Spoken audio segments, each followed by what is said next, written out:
Welcome to the Slop Farm. Enjoy the video. You begin by verifying the target.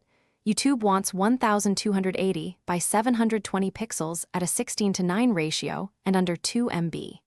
Open your editor now and create a new canvas at that exact size.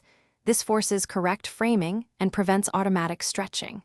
If you already have an image, place it into the canvas and scale with aspect lock enabled so nothing warps.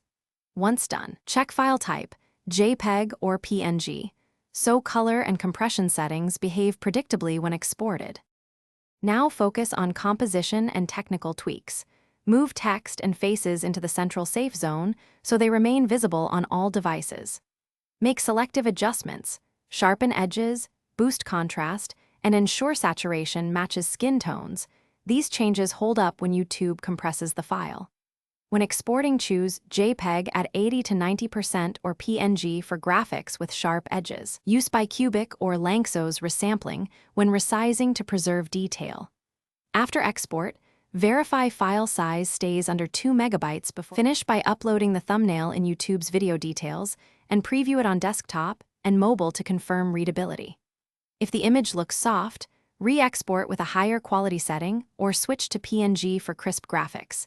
If YouTube still compresses it, slightly increase initial contrast and sharpness before exporting. If the file is over 2 megabytes, lower JPEG quality a bit or run a quick compressor. One troubleshooting tip. If colors shift after upload, embed sRGB profile or export from an.